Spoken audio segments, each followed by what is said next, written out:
धुळ्यात राजकारणात क्षणार्धात बदलणाऱ्या भूमिकांचे जिवंत उदाहरण पाहायला मिळाले आहे। कालपर्यंत भाजपच्या विरोधात भूमिका घेणारे शरदचंद्र पवार यांच्या राष्ट्रवादी काँग्रेस पक्षाचे शहर जिल्हाध्यक्ष रणजितराजे भोसले यांनी उमेदवारी अर्ज दाखल करण्याच्या शेवटच्या दिवशी आपल्या पदाचा राजीनामा देत भाजपमध्ये प्रवेश केला।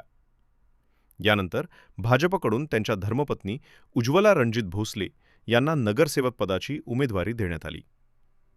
आज उमेदवारी अर्जांच्या छाननीनंतर उज्ज्वला भोसले यांच्या विरोधातील 4ही अर्ज बाद ठरले। त्यामुळे प्रभाग क्रमांक 1 मधून भाजपच्या उज्ज्वला भोसले या पहिल्या बिनविरोध नगरसेविका म्हणून निवडून आल्या आहेत। या बिनविरोध निवडीनंतर भाजप कार्यकर्त्यांनी जल्लोष करत आनंद व्यक्त केला आहे। भारतीय जनता पक्षाने मला जी उमेदवारी जाहीर केली होती ती आज मी बिनविरोध झालेली आहे। सगळ्यात आधी पालकमंत्री जयकुमार रावलजी आणि आपले अनुप भैया यांचे मी मनापासून आभार मानते आणि जी काही त्यांनी माझ्यावर विश्वास दाखवला आहे ते नक्कीच मी त्याला पात्र ठरेल। मला या ठिकाणी सांगायला आनंद होतोय की धुळे महानगरपालिकेच्या सार्वत्रिक निवडणुकीमध्ये प्रभाग क्रमांक 1 मध्ये जागेवर भारतीय जनता पार्टीने माझ्या धर्मपत्नी उज्ज्वला रणजित भोसले यांना उमेदवारी दिलेली होती। आज छाननीच्या ठिकाणी तिच्या विरोधात असलेले 4ही जे अर्ज होते ते 4ही अवैध घोषित करण्यात आलेले आहे।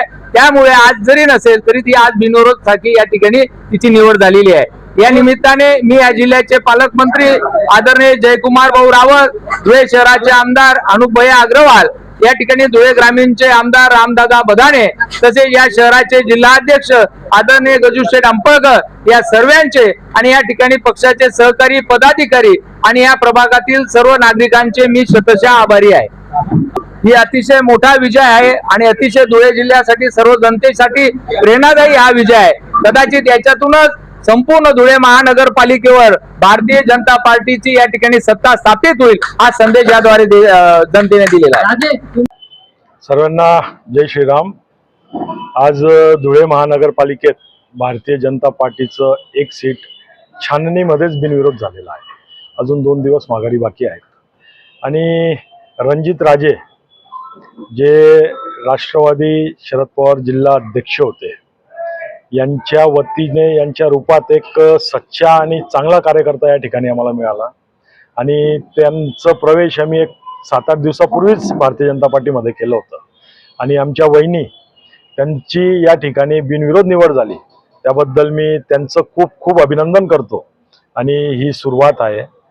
प्रभाग क्रमांक 1 अ पहिलाच प्रभाग आणि पहिलीच सीट ही बिनविरोध झाली। येणाऱ्या 2-3 दिवसात भरपूर सीटा बिनविरोध होतील अशी अपेक्षा बाळगतो आणि शहराचा जे विकास करायचा आहे त्याच्यासाठी जनता भारतीय जनता पार्टीच्या पाठीशी आहे हे सर्वांना माहीत आहे। म्हणूनच या सीटा बिनविरोध होत आहे। जय श्रीराम। पुनश्च यांचं दोघांचं खूप खूप अभिनंदन।